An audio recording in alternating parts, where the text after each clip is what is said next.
तो सबसे पहले इस चैप्टर को समझने के लिए आपको कुछ बेसिक बातें समझनी ज़रूरी हैं, है ना। सबसे पहले आप समझिएगा कि क्या क्या मुद्दा है, आखिर ये है क्या। देखो, मिक्सचर हर जगह होता है। आप जो चाय पीते हो वो भी एक मिक्सचर होता है कि नहीं। आप जो ये पेप्सी पीते हो ये भी एक मिक्सचर होता है। क्लियर। घर में जो सब्जी बनती है वो भी एक मिक्सचर होता है, ठीक है ना। अच्छा, हर चीज़ मिक्सचर है, बस उसको हार्ड फॉर्म में बना दिया गया। ये लोहा भी मिक्सचर है, ये गोल्ड भी मिक्सचर है ना। ये गोल्ड ऐसा कभी नहीं होता है, गोल्ड को तो प्योर को आप पहन ही नहीं सकते, वो मुड़ जाएगा। इसमें कुछ इम्प्योरिटी मिलाई जाती है। जब भी 24 कैरेट 22 कैरेट है ना, इसका एक मतलब होता है ना वो। तो अब हम बात करें तो बेसिकली क्या है, मिक्सचर का कुछ बेसिक पॉइंट ऑफ व्यू होते हैं जो आपको समझने हैं। तो पहले मैं आपको सारे बेसिक बताऊंगा, फिर इनके क्वेश्चंस को डील करेंगे। तो सबसे पहले मिक्सचर को समझने के लिए आपको कुछ बातों को समझना ज़रूरी है। जैसे कि मैं कहूँ कि ये कोई डब्बा है ना, इस टाइप से कोई डब्बा है, और इस डब्बे में मिल्क और वाटर, दूध और पानी, इसका अनुपात 3:2 है। क्या अनुपात है? 3:2। और इसमें टोटल 50 लीटर का मिक्सचर है। कितने लीटर का डब्बा है ये? 50 लीटर का। तो आपको मुझे बताना है कि दूध और पानी कितना कितना होगा। तो अगर आप नोटिस करें तो आपने रेशो तो पढ़ा ही है। अगर मैं कहूँ कि 50 में दूध और पानी का अनुपात ये कह रहे हैं 3:2 है, तो रेशो के हिसाब से पानी 3 है, दूध 3 है और पानी कितना है, तो टोटल कितना हो गया? 5 का असली मान कितना है? 50। 5 का असली मान 50, तो 1 का मान 10, तो 3 का मान 30 और 2 का मान 20। तो इसका मतलब आपके हिसाब से इस 50 लीटर में 30 लीटर दूध है और 20 लीटर क्या है? पानी। अच्छा, एक बात और है, दूध में अगर पानी मिला दिया जाए तो उसको अलग नहीं किया जा सकता, लेकिन जब आप अपने घर पर दूध मंगाते हैं और जब उसे पीते हैं तो आपको पीने के बाद महसूस हो जाता है कि इसमें क्या मिला हुआ है। तो हमारी जीभ तुरंत बता देती है कि भाई मामला कुछ गड़बड़ है।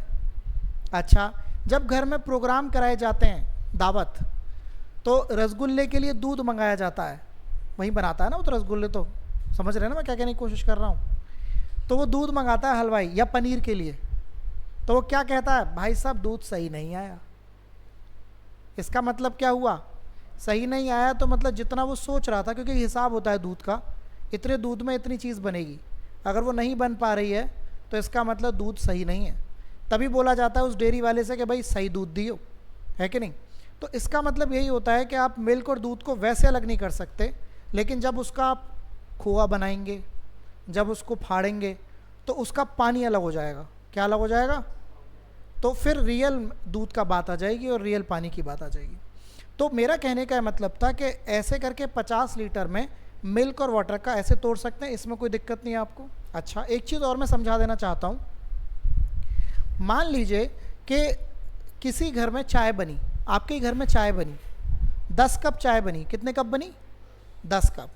तो मुझे बताइए, अगर 10 कप चाय बनी है तो हर एक कप का टेस्ट एक जैसा ही होगा क्या अलग होगा? ऐसा तो नहीं है कि भाई इस कप में अलग है मामला, ये कप अलग है। या तो सभी बोलेंगे वाह क्या चाय बनी है, ऐसा ही बोलेंगे अबे क्या बना दिया ये। समझ रहे हैं आप? तो मेरा कहने का मतलब है कि अगर मैं इसमें से, ये मान लो 50 लीटर का एक वो है कंटेनर या बाल्टी, इसमें से अगर मैं आपको 1 लीटर दूं या मैं आपको इसमें से 200 ml दूं इसमें से, तो रेशो हमेशा क्या रहेगा? उसमें 3:2। रेशो नहीं बदलता है जब तक कि इसमें कुछ डाला ना जाए। अब इसमें से मैं आपको 2 लीटर दूं, 5 लीटर दूं, 10 लीटर दूं, 15 लीटर दूं, अनुपात वही रहेगा। तो मान लीजिए मैं इसमें से मैंने आपको 15 लीटर दे दिया। हाँ, या आ जा, इसको बुलाना यार बच्चे को।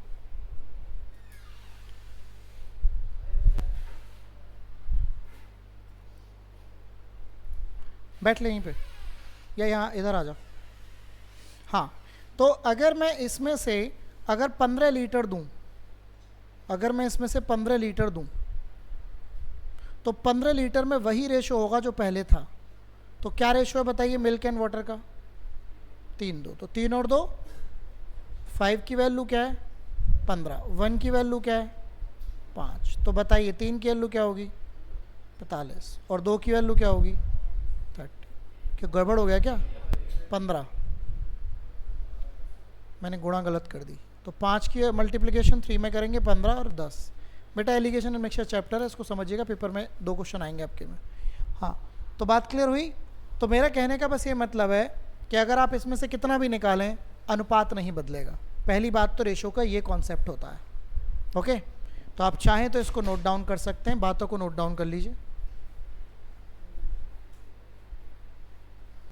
इसमें से आप कितना भी निकालें अनुपात वही रहेगा, है ना, रेशो नहीं बदलेगा। वैसे तो भी मैं क्वेश्चन कराऊंगा तो क्लैरिटी और मिलेगी, बट समझना है आपको। आपकी रियल लाइफ में भी तो यही होता है। एक बार बताओ, आप 10 रुपए की पैप वो खरीद लो, कोल्ड ड्रिंक 10 रुपए की होती है कि नहीं होती है? एक आप चाहे 2.5 लीटर की खरीद लो, बशर्ते कि दोनों एक जैसी ठंडी हों। हैं, क्या बात हो गई? हैं, अच्छा मैंने गड़बड़ कर दिया। अरे ये तो पूरा ही गड़बड़ कर दिया यार, सॉरी। दिमाग कभी कभी पता नहीं कहीं चला है। अच्छा, मैंने नोटिस किया है कि जब भी थोड़ा इधर उधर सोचते रहते हैं तो तुरंत से कुछ गड़बड़ हो जाता है। चलो अब ठीक है, ओके, सॉरी। चलो बात को समझते हैं। मेरा कहने का मतलब था, आप कोक की छोटी बोतल खरीदो या कोक की आप 2.5 लीटर की बोतल खरीदो, अगर सेम ठंडी है तो टेस्ट में कोई डिफरेंस नहीं आएगा। ठंडी सेम होनी चाहिए, ये नहीं है कि एक गर्म है और एक थोड़ा माहौल गर्म है। अच्छा वो छोड़िए, जैसे अगर मान लीजिए शैम्पू आता है, सैशे में भी आता है और बड़ी बोतल भी आता है, कोई डिफरेंस थोड़ी ना होता है। पहले आपकी मेरी औकात पहले छोटा खरीदने की थी तो मैं छोटा खरीद रहा हूँ, अब मेरी औकात अच्छी हो गई है तो मैं क्या खरीद रहा हूँ?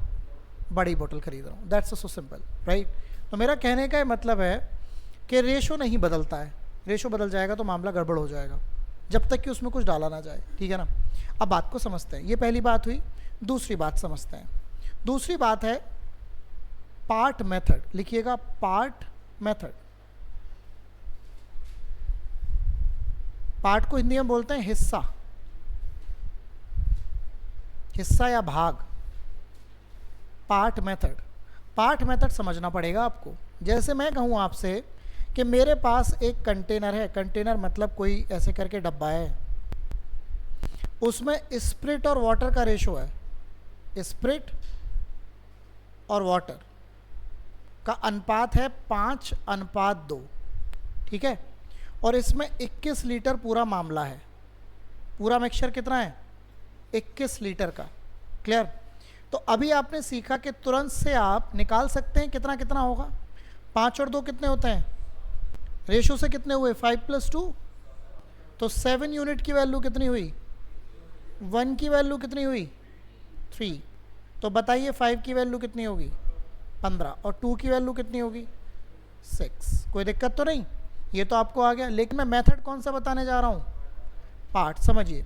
तो अगर मुझे स्प्रिट की वैल्यू निकालनी है, ध्यान से समझिएगा, तो स्प्रिट का रेशो से हिस्सा कितना निकलेगा ये बताइए। स्प्रिट है कितना, लेकिन टोटल मामला कितना है? 5 और 2 7। तो स्प्रिट का पार्ट आएगा 5/7। समझ आता है? ये है 5/7 किसका पार्ट? स्प्रिट का। ऐसे ही जरा वाटर का पार्ट भी निकाल के बताइए क्या होगा। Very good. वाटर कितना है? 2, और टोटल वैल्यू हमेशा नीचे आती है, तो वाटर का पार्ट कितना है? 2/7। अब अगर टोटल वैल्यू कितनी थी? 21।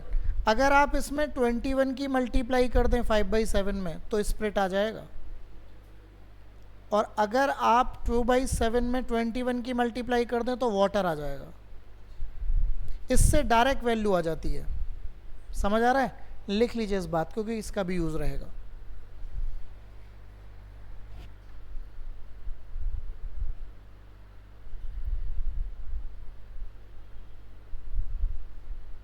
तो अगर हम बात करें तो आपको ये समझ में आ रहा है पार्ट मेथड का मतलब स्प्रिट और वाटर का रेशो आपके सामने इतना है 5 और 2 का। तो 5 और 2 आप समझ रहे हैं, 7 की वैल्यू 21 होगी, 1 की वैल्यू क्या होगी? 3। आप 5 में मल्टीप्लाई कर देंगे, आप 2 में मल्टीप्लाई कर देंगे। ये तो बेसिक हुआ, बट आपको पार्ट निकालना हो तो स्प्रिट का पार्ट कितना होगा? स्प्रिट है कितना? 5, लेकिन पार्ट हमेशा टोटल से निकलता है। जैसे ऐसे बात नहीं करते 1/3 हिस्सा मुझे दे दो, तो 1/3 का मतलब अगर टोटल 3 है तो 1/3 दे दो, है ना, समझ में आई बात। तो 3 टोटल है कि टंकी आधी भर गई है। ये बहुत नॉर्मल बात होती है, जब आप ऊपर छत वगैरह पर होते हैं तो पूछते हैं कि टंकी कितनी भर गई, कि आधी भर गई। आधी का मतलब क्या हुआ, 1/2। तो आधी 1/2 का मतलब ये हुआ कि टोटल 2 थी तो उसमें से कितनी भर गई। या ऐसे भी तो कह सकते हो आधा भाग भर गया। भाग बोलो, भर गई है, पार्ट बोलो, हिस्सा बोलो, सब एक ही बात है। तो कैसे निकालते हैं हिस्सा, वाटर का हिस्सा क्या है, 2/7। अगर आप इसमें टोटल की गुणा कर देते हैं तो रियल वैल्यू आ जाती है 15 और 16। आइए ज़रा एक और बात को समझते हैं।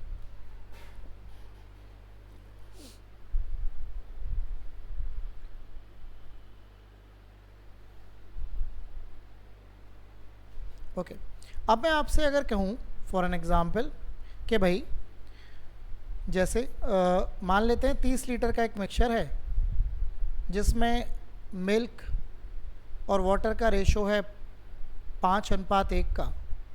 तो आप मुझे बताइए इसमें मिल्क कितना होगा पार्ट मेथड से और वाटर कितना होगा। मिल्क होगा 5/6 और गुणा किसकी कर देंगे, 30 की। तो क्या 25 लीटर मिल्क होगा, हाँ जी।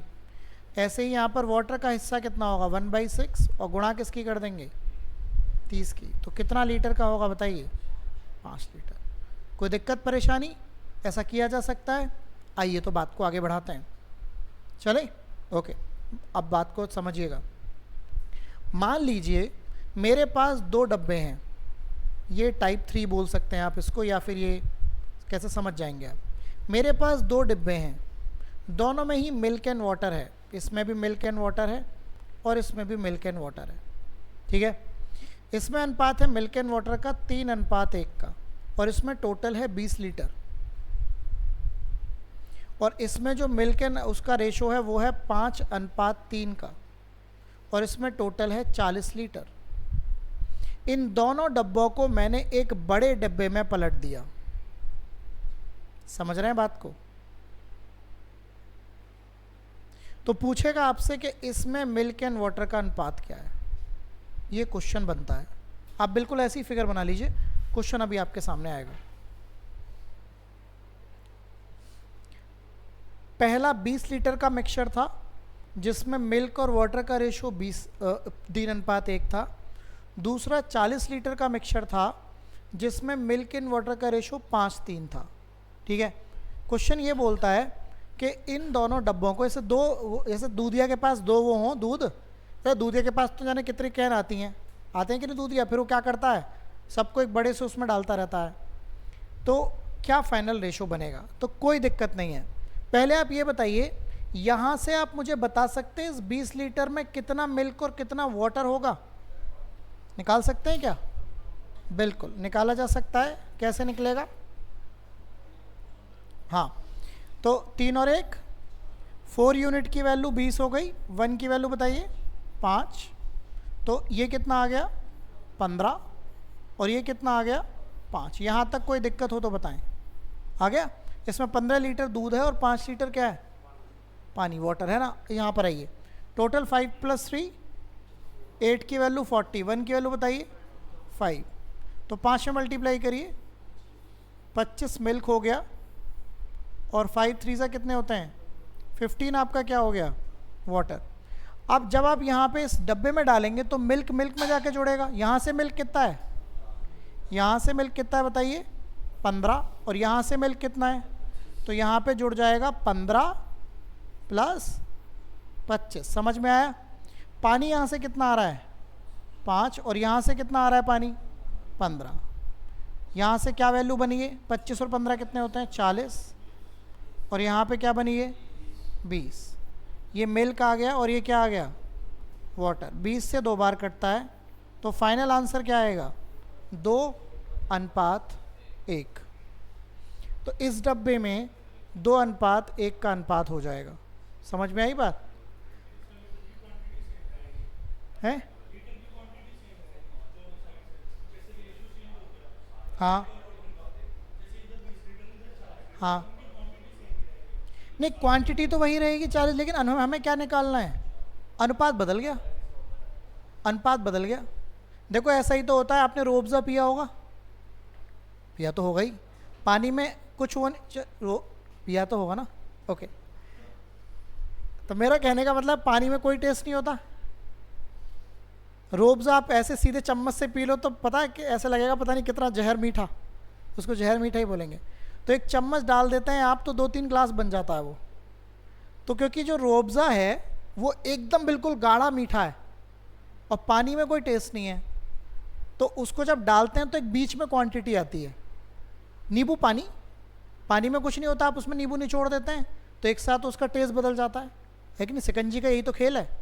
तो मेरा कहने का ही मतलब है कि जब आप 2 कंटेनर को मिलाओगे तो मिल्क मिल्क में जाके मिलेगा और वाटर वाटर में जाके मिलेगा, और रेशो ही पूछेगा आपसे, क्वांटिटी कभी नहीं पूछेगा। क्या पूछेगा? रेशो क्या हो जाएगा। तो नया रेशो क्या हो गया? 2:1 का। क्लियर? आइए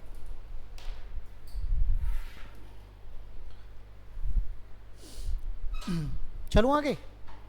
तो ये आपका दूसरा टाइप रहा।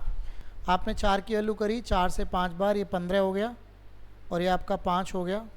यहाँ से 8 की वैल्यू 40, 1 की वैल्यू 5, तो ये 25 हो गया और ये 15 हो गया। मिल्क यहाँ से 15 आ रहा है मिल्क, और यहाँ से 25 आ रहा है।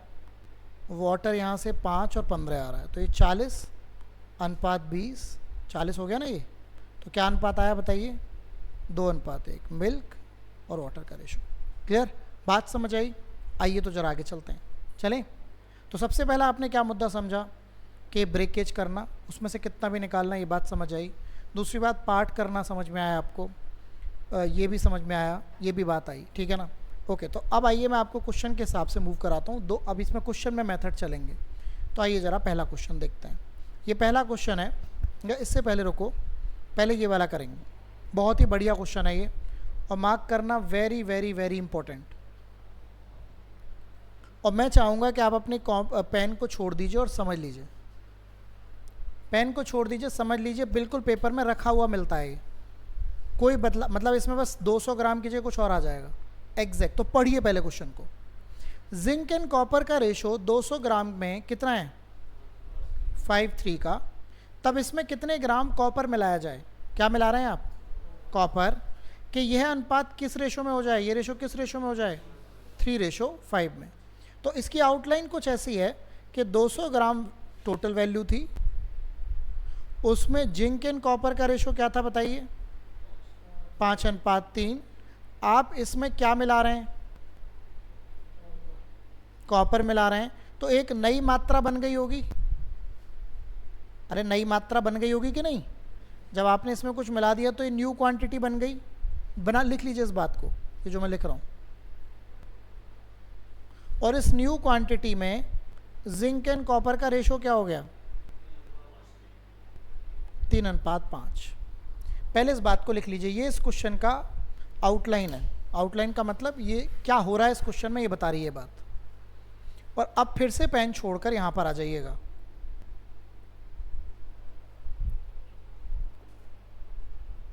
ओके, सभी ने लिख लिया?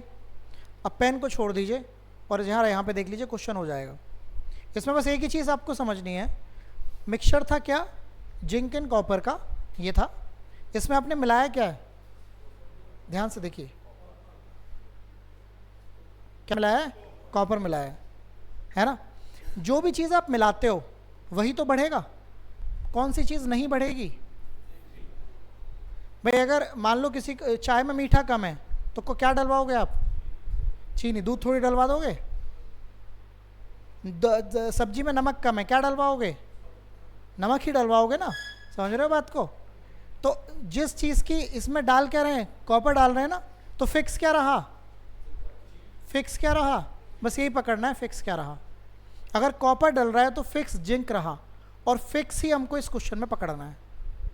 क्योंकि कॉपर जो बदल रहा है वो तो आपको क्या पता, अगर वो पता ही लग जाता तो आंसर ही ना आ जाता, फिर क्वेश्चन करने की जरूरत ही क्या थी। तो ध्यान से समझिएगा, इसमें क्वेश्चन में हमेशा वो चीज़ पकड़नी है जो चीज़ बदल नहीं रही। तो कॉपर अगर आप मिला रहे हैं तो बदल क्या नहीं रहा, क्योंकि दूसरी चीज़ तो जिंक ही है ना, और कुछ तो है नहीं। अब ध्यान से समझना, मैं जिंक को पकड़ रहा हूँ, ध्यान से देखना। इस 200 ग्राम में जिंक का पार्ट कितना है? पार्ट सिस्टम अभी आपने पढ़ा है, जिंक का पार्ट कितना है? 5/8। समझ में आया? इससे जिंक आ गया, आ गया इक्वल टू, ध्यान से देखिएगा, अब एक नई क्वांटिटी आ चुकी है, न्यू क्वांटिटी NQ, उसमें जिंक का पार्ट अब कितना है? 3/5 और 3 8। क्योंकि मैंने बराबर क्यों किया? क्योंकि ये भी जिंक है और ये भी क्या है। आइए सॉल्व करते हैं। 0 8 से 8 खत्म, 5 की 200 में गुणा करेंगे क्या आएगा? 1000, और 3 से भाग कर देते हैं। तो ये NQ मतलब ये क्या आ गई? नई मात्रा। 3 से भाग करने से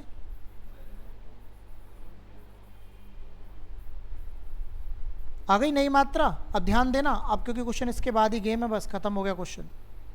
नई मात्रा आपकी कितनी बन चुकी है? 333 1/3। पहले कितनी थी? कितनी बढ़ गई? बढ़ने से क्या मतलब हुआ? 200 से चीज़ कहाँ पहुंची है? तो कितनी बढ़ी है? 133 1/3। क्या मिलाया था तुमने? तो ये कॉपर आ गया। तो क्या आंसर आ गया? इतना कॉपर आपने मिलाया हुआ। ग्राम में आंसर आएगा कि सब कुछ ग्राम में चल रहा है। मैं रिपीट कर रहा हूँ, इसमें वैल्यू ऐसी आ गई, इस पर अजीब लग रहा है, अगला क्वेश्चन आप तुरंत कर दोगे। मैं रिपीट कर रहा हूँ, दोबारा समझना, इसका यही गेम है और ये बहुत ही कॉमन क्वेश्चन है, आपकी टेस्ट सीरीज वगैरह में हर जगह देखने को मिल रहा होगा। ये बहुत ही कॉमन सवाल है पेपर का। मैं रिपीट कर रहा हूँ, देखो सबसे पहले 200 ग्राम में जिंक और कॉपर का अनुपात था। ये मिल्क एंड वाटर का भी हो सकता है। कॉपर तुमने मिलाया तो एक नई मात्रा आएगी। आपको नहीं पता नई मात्रा क्या आएगी, पता होती तो आंसर ही ना आ जाता। लेकिन उसमें अनुपात क्या दे रखा है? 3:5। आपको ये पता लग गया जब मैं कॉपर मिला रहा हूँ तो इसमें क्या नहीं बदल रहा है? जिंक। तो उसी को पकड़ना है जो भी नहीं बदल रहा है। अगर जिंक मिला रहा होता तो किसको पकड़ता? कॉपर को। जिंक पकड़ लिया। 200 ग्राम में जिंक का हिस्सा कितना है? पार्ट सिस्टम अभी आपने समझा। अब एक NQ का मतलब न्यू क्वांटिटी, नई मात्रा। न्यू क्वांटिटी में जिंक का पार्ट कितना है? 3/8। 8 से 8 खत्म हो गया। बराबर क्यों करें? क्योंकि दोनों तरफ जिंक है। तो नई मात्रा आ गई आपकी 3 1/3। पहले कितनी थी? 200। और नई मात्रा आप क्या बोल रहे हैं मेरे को? नई मात्रा आप क्या बोल रहे हैं? 3 1/3। तो कितनी बढ़ चुकी है ये बताइए? 1 1/3। और वो क्या होगा? कॉपर। तो आंसर आ गया ये। आइए सेम क्वेश्चन करते हैं, तब आपको आइडिया लगेगा।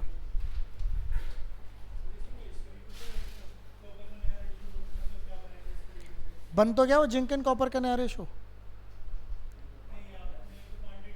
हाँ। तो रेशो तो दे ही रखा है ना, 3-5 का हो गया। तो वो तो सिंपल है, उसमें जोड़ देंगे। वो तो बहुत आसान, वो भी आएगा। वो तो महा आसान सवाल होता है। उसमें तो अब 200 का 5-3 में तोड़ो, कॉपर में कॉपर जोड़ दो, वो भी करा देते हैं। पहले इसको कर लें एक बार, एक और ऐसा करते हैं, फिर तुम्हारी बात भी कर लेते हैं। हटा दो इसे। ओके, तो आपने देखा कि यहाँ से जिंक कॉमन है, तो 200 में जिंक का पार्ट कितना है? 5/8। और यहाँ नई क्वांटिटी में जिंक का पार्ट है 3/8। तो इससे न्यू क्वांटिटी जो आ गई वो आ गई 1000/3, जिसका मतलब हुआ 3 1/3। तो नई मात्रा अगर 3 1/3 है और कितनी बढ़ गई है? 1 1/3। तो यही कॉपर है। ठीक है, कर सकते हैं। ओके, सेम क्वेश्चन है, करके देखेंगे।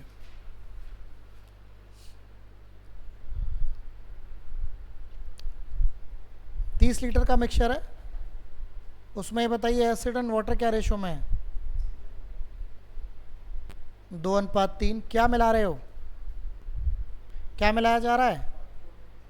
पानी मिला रहे हो ना। तो अब एक नई क्वांटिटी आ जाएगी, न्यू क्वांटिटी, और उसमें एसिड एंड वाटर का रेशो क्या हो जाता है बताओ? समझ आ रही है बात सबको? क्या मिलाया जा रहा है? पकड़ोगे किसको? एसिड को। किसको पकड़ोगे? जिसको आप मिला रहे होते हैं वो नहीं पकड़ा जाएगा। कौन पकड़ा जाएगा? जो दूसरी चीज़ है। आइए एसिड को पकड़ लेते हैं। असली लाइफ में मत पकड़ लेना एसिड को। एसिड को पकड़ने का मतलब इस 30 में एसिड का भाग कितना है? 2/5। समझ में आ रहा है? कोई दिक्कत तो नहीं? हाँ भाई पीछे बेटा। Okay, equal to new quantity में एसिड का पार्ट कितना आएगा? 2/7। सही चल रहा है? ओके, 2 से 2 खत्म, 5 से कितनी बार? 6 की मल्टीप्लाई किस में हो जाएगी? तो 6 गुणा 7। बताइए न्यू क्वांटिटी क्या आई? 42 आ गई। अब मुझे बताओ, अगर नई मात्रा 42 हो चुकी है, ये वाली, पहले कितनी थी? 30 से कहाँ पहुँच गई? कितनी बढ़ गई? और 12 क्या बढ़ा होगा? पानी। तो आंसर आ गया 12। तो ये क्वेश्चन आपके पेपर में बहुत कॉमनली पूछा जाता है?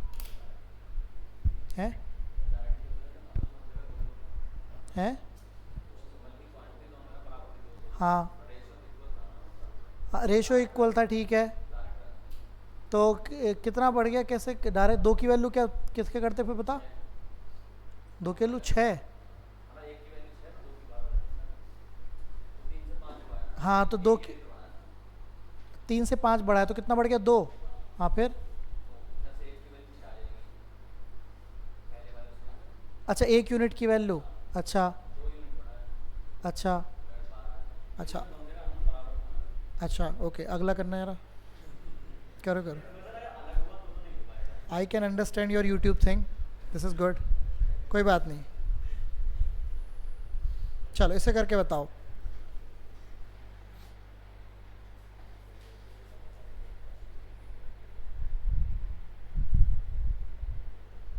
नहीं सही बात है, बट आई थिंक इसमें भी वो बात लग जानी चाहिए।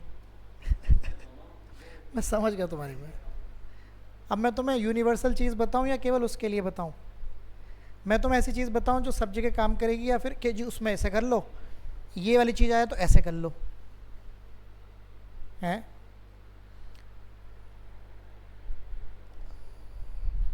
ऐसे तो खुरपेची मैं इतने बता सकता हूँ, इतने। जैसे कोई बच्चा मुझसे कह रहा था, सर आप वो वाले शॉट डालो जिसमें छोटे छोटे सॉल्यूशंस होते हैं। अरे मेरे भैया, हाँ बताओ, मिल्क एंड वाटर का रेशो क्या है 200 में?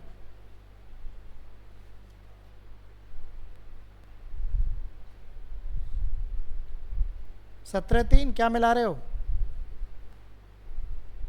मिल्क। न्यू क्वांटिटी में क्या बना बताइए? Milk to water. ठीक है, किसको मिलाया जा रहा है?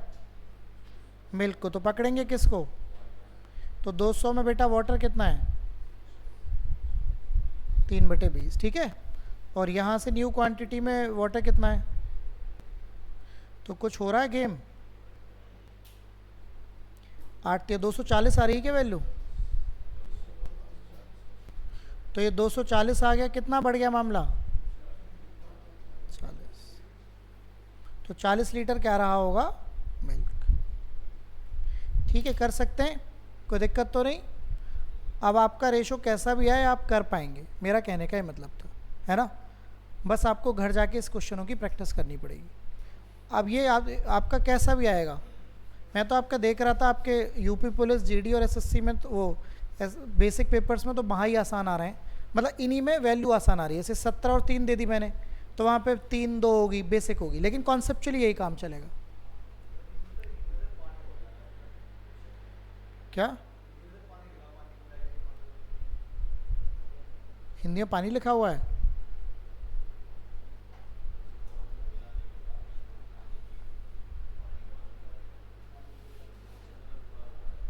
हाँ तो मिल्क मिला रहे हो तो पानी तो पकड़ेंगे कुछ, और दूध मिलाने के बाद ये अनुपात इतना हो गया। अच्छा अच्छा, लास्ट में क्या हो गया? अच्छा लास्ट में, ओके, हाँ दूध होना चाहिए था, ठीक है। हाँ, तो पानी की मिलाई गई मात्रा क्या होगी? अच्छा अच्छा, पानी की मिलाई गई मात्रा तो ठीक है, ठीक है, ठीक है, कोई बात नहीं।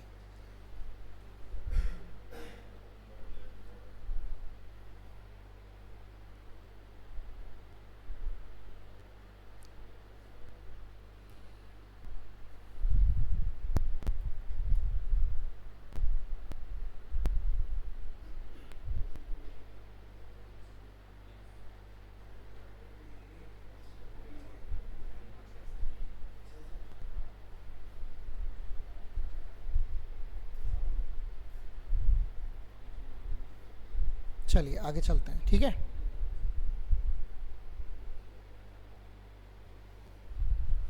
ओके, ये भी हम करेंगे। आ जाइए, तो फिर मैं सोच रहा हूँ एक आध और कुछ ऐसा क्वेश्चन मिल जाए।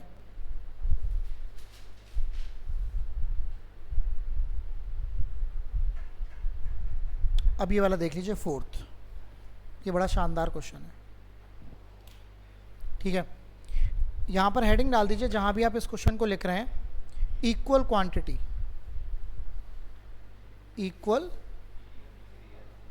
क्वांटिटी, और हिंदी में लिखिएगा समान मात्रा।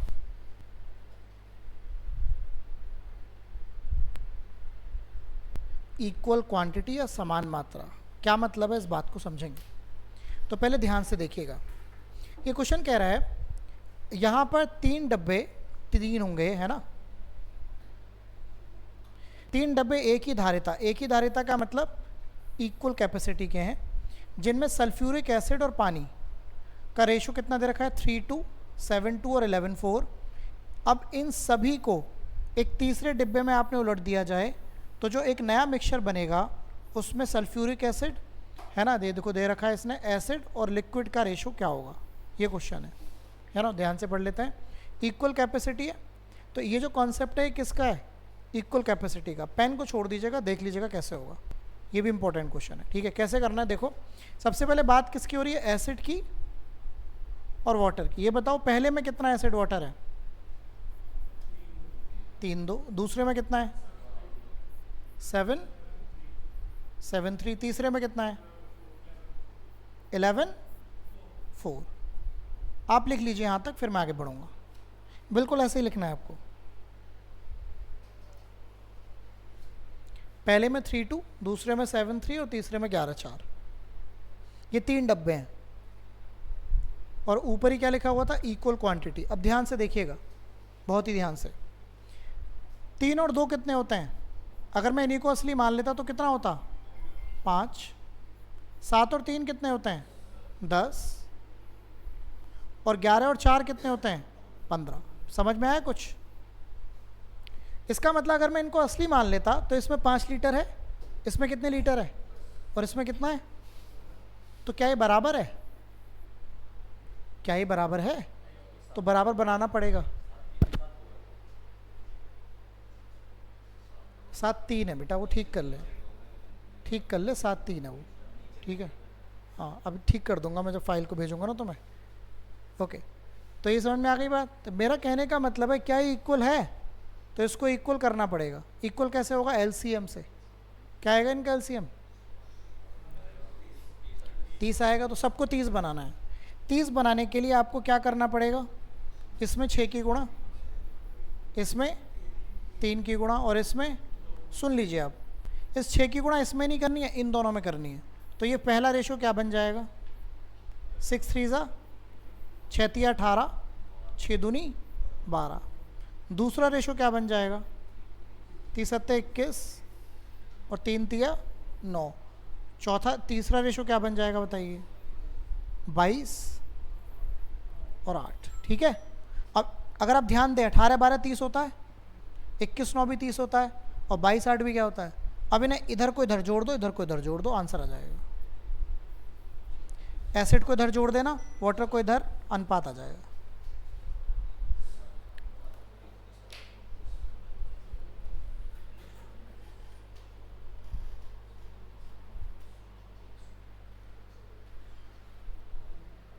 कितना कितना है, काट लो, हाँ 61-29। तो 61-29 इज द राइट आंसर। तो क्या समझे आप, ये इक्वल कैपेसिटी वाले मुद्दे को समझ गए ना। इसको मैं 3 कर देता हूँ, और कुछ तो गड़बड़ नहीं है। अब ठीक है, ओके, ये अब ठीक है, अब हो जाएगा, हटा दूँ। ओके, तो सबसे पहले आपने इनका रेशो बनाया एसिड एंड वाटर का, 3:2, 7:3 और 11:4। ये पहले में था, ये दूसरे में था, ये तीसरे में था। अब ये 5 हो रहा था, ये 10 हो रहा था, ये 15 हो रहा था। तो आपने क्या किया, इनका एलसीएम निकाला। ये बराबर नहीं थे ना, तो आपको यहाँ पे किसकी गुणा करनी पड़ रही है, 6 की गुणा, यहाँ पर 3 की गुणा, और यहाँ पर 2 की गुणा, लेकिन आपको 6 की गुणा इसमें करनी है। तो ये पहला हो जाएगा 18 और 12, इसमें 3 की मल्टीप्लिकेशन करनी है 21 और 9, और इसमें 2 की 22 और 8, फिर इनको ऐड कर देंगे। तो इधर कितना आया था 120, कितना आया था 61, और इधर 29। बस तो ये अनुपात हो जाएगा जब आप इन तीनों कंटेनर को एक जगह मिलाएंगे। तो समझ आया? ओके। 3 वाला कठिन है, लेकिन आपके पेपर के पॉइंट ऑफ व्यू से 2 वाला बहुत कॉमन है। ये रहा,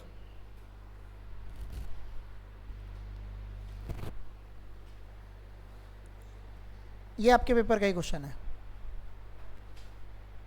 करें।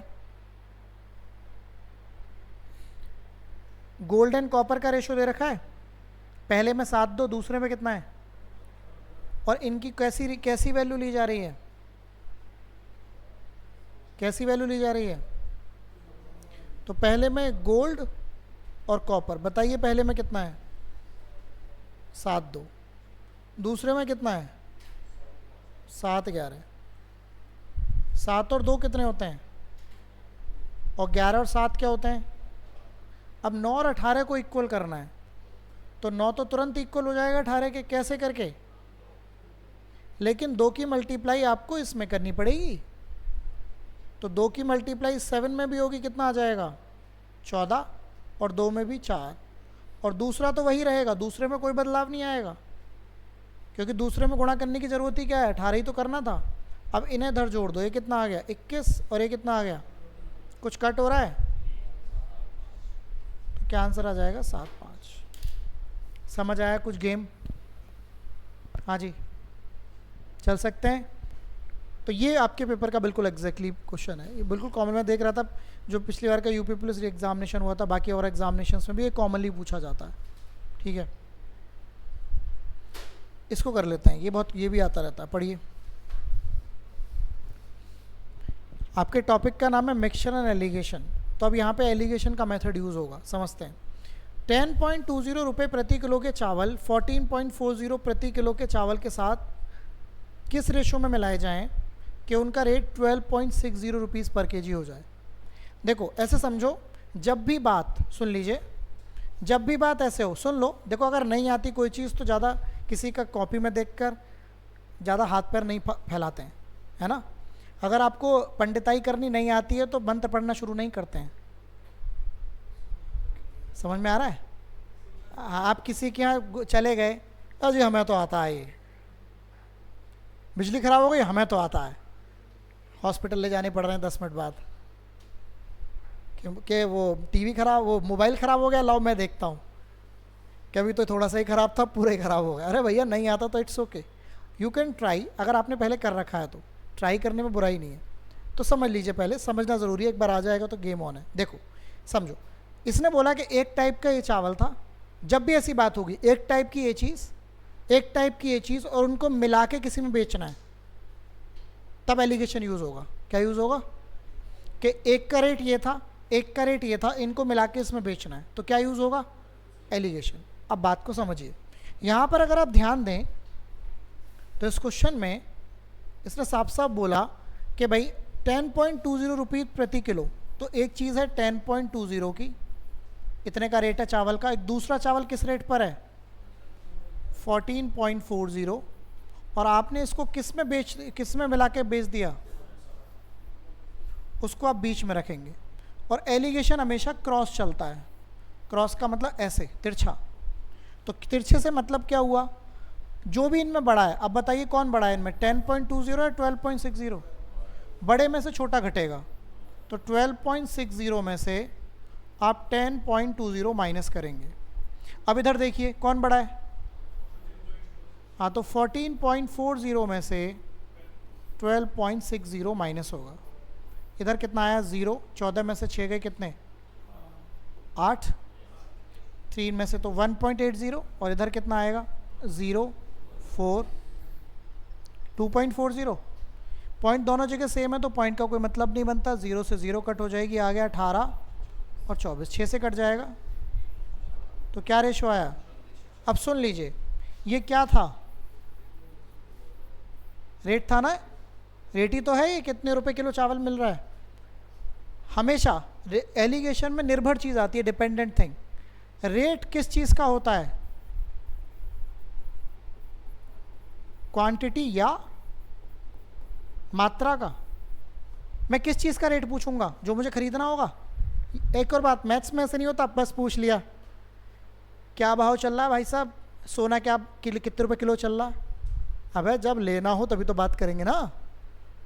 मैथ्स में कुछ भी ऐसे नहीं होता है कि आपने पूछा और आपको लेना नहीं है। तो यहाँ अगर रेट की बात हो रही है तो ये नीचे क्या आएगी, हमेशा क्वांटिटी नीचे हमेशा क्या आएगी। इसका मतलब आपने 3 किलो पहले वाला लिया होगा और 4 किलो कौन सा लिया होगा। ये अनुपात में ही आया है, रियल तो यहाँ कुछ नहीं है। समझ में आ रहा है। ऐसे ही जब मार्क्स की बात होगी, बच्चों के अंक की, तो नीचे हमेशा स्टूडेंट आएंगे। क्या आएंगे, स्टूडेंट। जब सैलरी की बात होगी तो नीचे हमेशा वर्कर्स आएंगे। क्या आएंगे, क्योंकि ये सैलरी में एवरेज में आपने एक एलिगेशन मिक्सचर पढ़ा था, तो वहाँ नीचे क्या आते थे, वर्कर्स आ जाते थे। एलिगेशन में हमेशा निर्भर चीज़ आएगी, निर्भर मतलब डिपेंडेंट। तो रेट किस पे डिपेंडेंट होता है, मात्रा पर, है कि नहीं भाई। मुझे मान लो, एक बार बताओ, मेरे पास कोई व्हीकल नहीं है तो मुझे क्या मतलब पेट्रोल कितने रुपए लीटर आता है। पेट्रोल का रेट बढ़ गया 4 रुपये, अब मुझे क्या करना देना, मैं साइकिल चलाने वाला आदमी, है कि नहीं। गांव में जो अम्मा घूम रही हैं, क्यों, जिनका कोई मतलब नहीं, जो पैदल ही काम कर रही हैं, उन्हें क्या मतलब कि क्या रेट हो गया, उन्हें क्या मतलब कि बिजली का रेट इतना बढ़ गया, उन्हें क्या मतलब है कि जो है गाड़ी के रेट इतने बढ़ गए, गाड़ी 10 लाख की आ रही है, जब उन्हें लेनी ही नहीं है। तो डिपेंड उस चीज़ पे, रेट पे, क्वांटिटी उस चीज़ को आप कितना ले रहे हो। कि बादाम शेक पीता हूँ मैं, नहीं, बादाम के रेट 800 रुपये हो गए। अम्मा क्या करें, अम्मा नहीं खाती बादाम, वो छाछ और रोटी से ही बादाम का काम कर लेती हैं। नहीं, एक आदमी ने खूब बादाम खाए, खूब काम का, वो क्या नाम है, फल खाए, ये खाए। आपके गांव में भी होंगे, हमारे गांव में 80-80 साल के बूढ़े हो रहे हैं, वो छाछ और रोटी से ही चल रहे हैं। छाछ रोटी दूध, बुढ़ापे में आके दूध पचता नहीं है तो छाछ पे वो आ जाते हैं। तो मेरा कहने का मतलब है, ये तो सिंपल थिंकिंग है ना, क्योंकि उसमें सब कुछ न्यूट्रिशन है। अगर आप गांव की बात करें, शहर में फ्रूट्स एंड ऑल सब लोग काम करते हैं, लोग बोलते हैं, डॉक्टर ही बोलते हैं ये भी खाओ। वहाँ फ्रूट्स तभी खाया जाता है जब बीमार हो जाता है आदमी।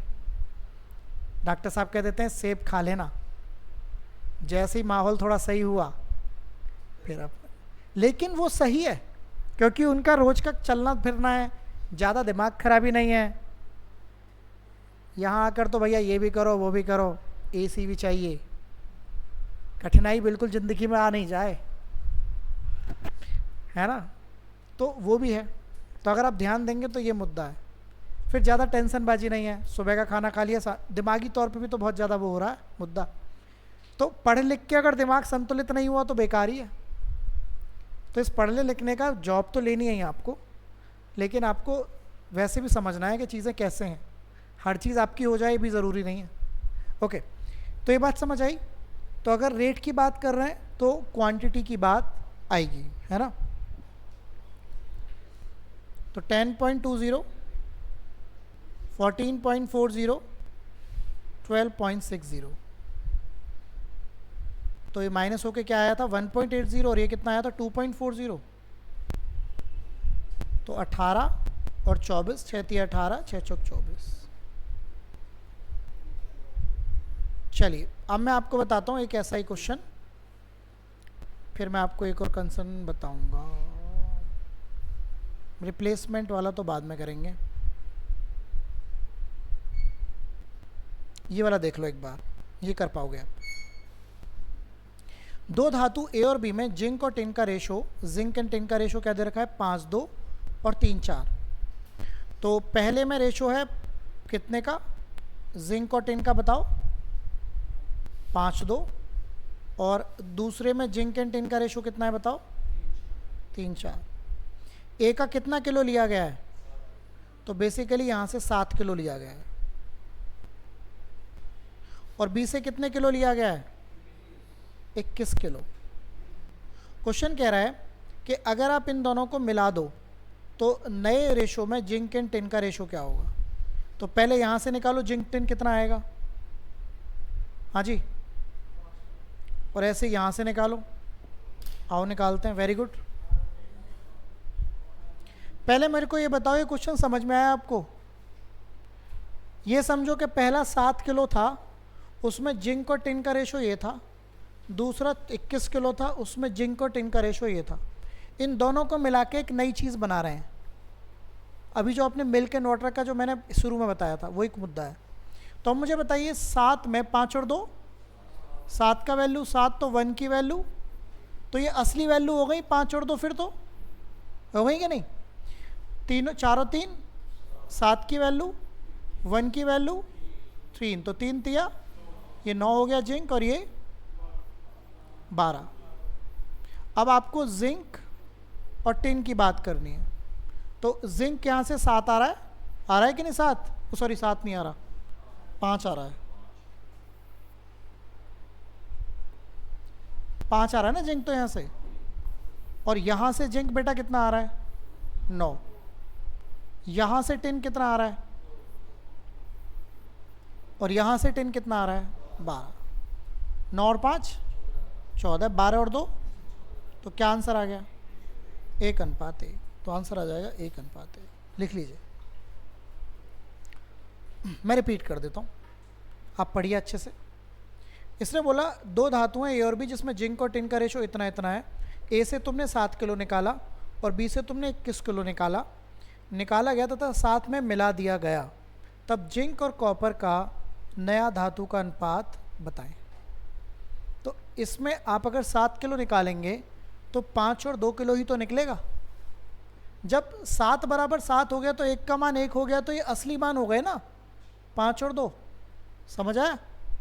ऐसे यहाँ पर अगर आप नोटिस करें तो 7 की वैल्यू क्या 21, तो 1 का मान 3, तो 3 की गुणा करोगे 9 आ गया, ये कितना आ गया 12।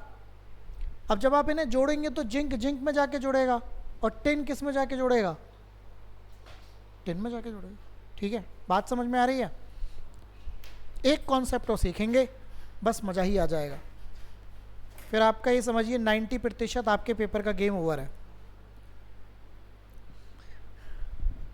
है कि नहीं। हर्ष मिक्सचर तो सीखना पड़ेगा अगर 20 में से 20 नंबर लाने हैं तो, नहीं तो अगर 14-15 नंबर लाने हैं तो तुम्हारी क्लास ख़त्म हो चुकी है 1 महीने पहले ही, ठीक है ना। अगर 20 में से 20 पूरे के नंबर लाने हैं तो ये ऐसे चैप्टर सीखने पड़ेंगे, ये बातें सीखनी पड़ेंगी। और आप जानते हैं अभी एक और बच्चा आएगा CGL का ही सेलेक्ट हुआ है, उसके GS में कुल 10 ही नंबर हैं 75 में से, और वो इंस्पेक्टर बन गया है। और प्री में उसके GS में कुल 50 नंबर का होता है, उसके कुल 11 नंबर हैं, तो उसका प्री क्लियर हुआ था। लेकिन उसके मैथ्स, रीजनिंग और इंग्लिश आता है ना उसमें, तो ये था। तो मेरा कहने का मतलब है कि मैथ्स, रीजनिंग और हिंदी, अगर आपका तीसरा हिंदी है तो इन तीनों को ऐसा कर लो कि कोई तोड़ ही ना रह जाए, है ना। और केवल डिपेंडेंसी मैथ्स, रीजनिंग तो करने से ही आएंगे, देखो हिंदी भी करने से ही आएगी, लेकिन हिंदी का सोर्स यूट्यूब हो सकता है, लेकिन और भी सोर्स बनाओ, किताबें ज़्यादा सोर्स बनाओ, है ना। प्रीवियस ईयर पढ़ो। एक और चीज़ मैं आपको बताना चाहूँगा, एक घटना चक्र शायद किताब आती है, वो UPPCS की होती है। ऐसा मत सोचा करो कि UPPCS की हम किताब क्यों पढ़ेंगे, हिंदी की भी आती है घटना चक्र, है ना। अब आपको वो सोचना पड़ेगा कौन सी किताब आपको समझनी है। एक और भी आती है, किसकी आती है, जो UPSI के लिए आती है। अगर आप एक बार कांस्टेबल की हिंदी पढ़ चुके तो आप थोड़ी बड़ी किताब पे भी जा सकते हो। हमेशा ध्यान रखो, बड़ा पढ़ोगे तो छोटा अपने आप क्लियर हो जाएगा, है ना। तो इस तरीके से मूवमेंट आपको समझना है। और अगर आप सोचते रहोगे कि मेरे को यही तैयारी, एक बार हो गई तैयारी, भाई एक बार आपने चैप्टर्स पढ़ लिए, अच्छे से समझ लिए, टेस्ट इसी वजह से हम हर सैटरडे आपको ले रहे हैं कि जिससे कि आप पुराना रिवाइज़ कर, अगर नहीं कर रहे हो तो उस टेस्ट का कोई फ़ायदा ही नहीं है, वो ज़ीरो हो गया फिर, है ना। तो ये मुद्दा आपको समझना है। ओके, आइए,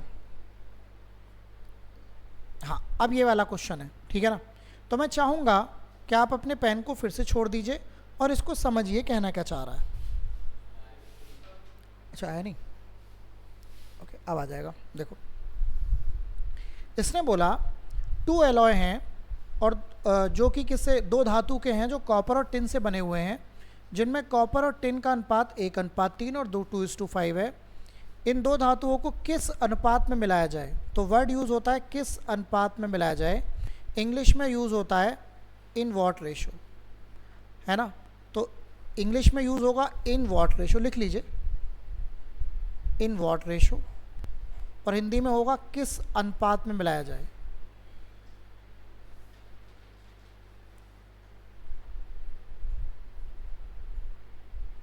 मिलाया जाए, ठीक है। आपसे क्वेश्चन पूछा जाएगा। अब मैं इसकी आउटलाइन बना रहा हूँ, पहले आपको डिब्बा अब्बा बना के दिखा रहा हूँ क्या है ये क्वेश्चन। क्वेश्चन ये है कि पहले डिब्बे में कॉपर और टिन का रेशो है 1:3, दूसरे डिब्बे में कॉपर और टिन का रेशो है 2:5। ऐसे समझो मेरे पास 2 डिब्बे रखे हुए हैं, एक ये डिब्बा एक ये डिब्बा। इसमें से कितना निकालूं, इसमें से कितना निकालूं, एक्स और वाई लिखा ना, आपको नहीं पता कितना निकालूं, लेकिन जो नया मिक्सचर बने उसमें कॉपर और टिन का रेशो क्या बन जाए, बना लीजिए इस बात को, फिर मैं आपको बता रहा हूँ ये करते कैसे हैं। देखो पहले डिब्बे में था कॉपर टिन 1:3 के रेशो में, दूसरे में था कॉपर टिन 2:3। ये पेपर में मिल्क एंड वाटर भी हो सकता है, उससे कोई दिक्कत नहीं है। वर्ड हमेशा यूज़ होगा किस अनुपात में, ये इसका कीवर्ड है क्वेश्चन का, और हिंदी में होगा, इंग्लिश में होगा इन विच रेशो, हमेशा होगा। क्लियर, आउटलाइन समझ में आ गई। अब मैं इस क्वेश्चन का सॉल्यूशन आपको बताने जा रहा हूँ। अगर आपने बना ली तो मैं आपको अब ध्यान से देखिएगा, बताने जा रहा हूँ चीज़ों को। ओके तो इसमें एलिगेशन यूज़ होता है। क्या यूज़ होता है? एलिगेशन। और मैं चाहूँगा कि आप प्रॉपरली देखिए मैं कैसे करने जा रहा हूँ। ओके सबसे पहले मिक्सचर में कॉपर और टिन का रेशो क्या है बताइए, 1:3, दूसरे में कितना है 2:5, और जो तीसरा बनने जा रहा है इन दोनों को जोड़कर उसमें क्या रेशो होता है 8:3। आपको पेपर में ऐसे ही लिखना है, उसकी ज़रूरत नहीं है, ये तो बस बताया कि होता कैसे, घर जाके देखेंगे बस। अब इसको देखिएगा, जब भी ये क्वेश्चन आएगा तो या तो आप कॉपर को पकड़िए या टिन को, जिसको मन करे उसको पकड़ सकते हैं, आंसर सेम आएगा। तो चलिए हम कॉपर को पकड़ते हैं। किसको पकड़ते हैं? ध्यान से देखिएगा, आप नज़र मत हटाइएगा, लिखने की कोई ज़रूरत नहीं है, लिखने का समय मैं दे दूंगा। मैंने कॉपर को पकड़ा, तो ये बताइए पहले मिक्सचर में कॉपर का भाग कितना है? पहले मिक्सचर में कॉपर का भाग कितना है? भाग आपको आता है, पार्ट आता है। जो दूसरा मिक्सचर है उसमें कॉपर का पार्ट कितना है? ये सी नहीं लिखा जाएगा, ये ए पहला मिक्सचर लिखा जाएगा। हाँ ठीक है, ये बताइए दूसरे में कॉपर का पार्ट कितना है? कोई दिक्कत हो तो बताएं। और जो फाइनल है उसमें कॉपर का पार्ट कितना है? 8/11। और अब क्या यूज़ होगा? लिख लीजिए और फिर रुक जाइएगा।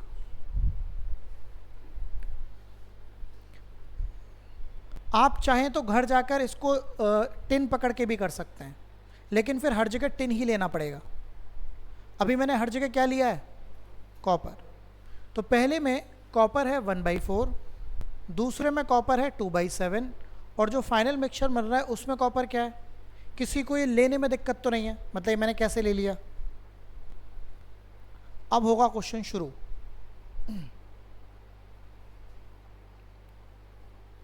करूँ शुरुआत? ओके देखो, तो अब मैं एलिगेशन आप जानते हैं माइनस करते हैं आप, तो मैं 1/4 में से किसको माइनस करूँगा? देख लीजिएगा, कैलकुलेशन करिएगा मत, आती भी है तो भी मत करिएगा, देख लीजिएगा थोड़ा सा बदलाव है। और 2/7 में से किसको माइनस करूँगा? 8/11 को। यही तो काम करता हूँ। अगर ये नॉर्मल वैल्यू होती 10 और 12 होती तो ऐसे ही तो करते। अब यहाँ पे कभी भी गुणा करनी नहीं है, लिखनी है। गुणा करनी नहीं, लिखनी से क्या मतलब है? 7 × 11।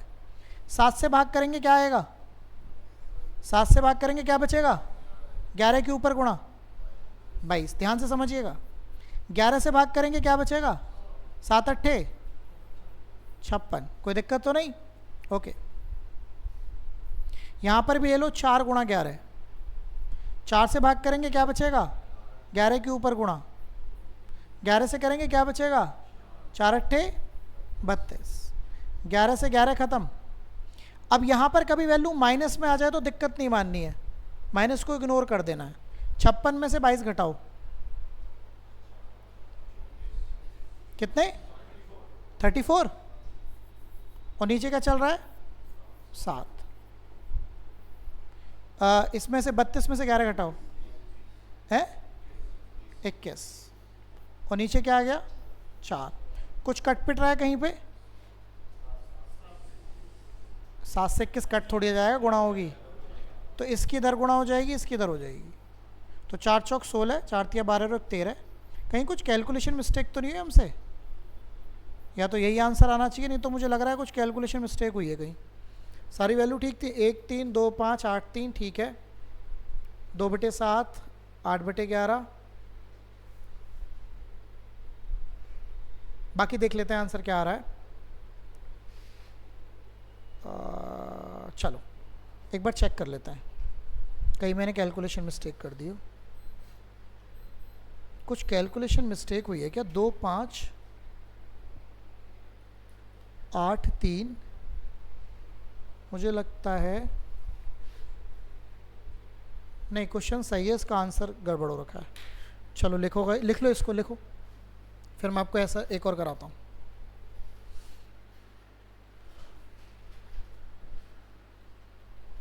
एक 3 2 5 8 3, ठीक है।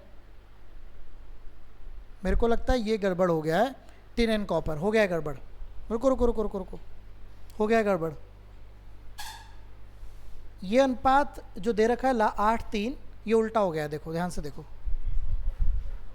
ये अनुपात किसका है? टिन और कॉपर का, है कि नहीं?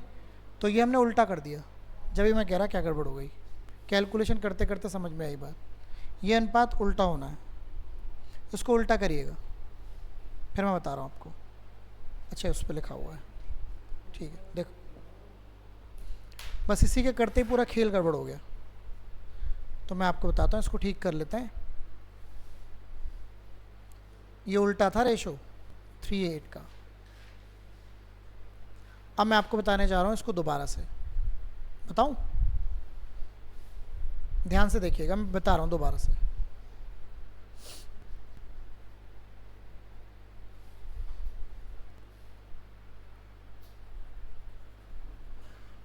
मैं दोबारा से आपको क्लैरिटी दे रहा हूँ, ध्यान से देखिएगा। तो पहले में कॉपर और टिन का रेशो कितना है? 1:3। दूसरे में कितना है? 2:5। और तीसरे में कितना बन जाता है? 3:8 का। अब ले लो 1/4, 2/7 और 3/11। अब करेंगे -1/4, -3/11, 2/7, -3/11। नीचे क्या आ जाएगा? 7 × 11, 7 से करेंगे 11/22, 11 से करेंगे 21। 4 × 11, 4 से करेंगे 11, 4 तिया 12, 11 से 11 ख़त्म। ऊपर आया 1/7 और माइनस इग्नोर कर देंगे, आया 1/4। तो क्या आंसर आ गया? 4/7। ये गड़बड़ हो रही थी, वो उल्टा हो गया था रेशो। ठीक है, कर लेंगे। तो ये आपको बात समझनी है। फाइल में आपको शेयर कर दूंगा, इन क्वेश्चंस को ट्राई करिएगा।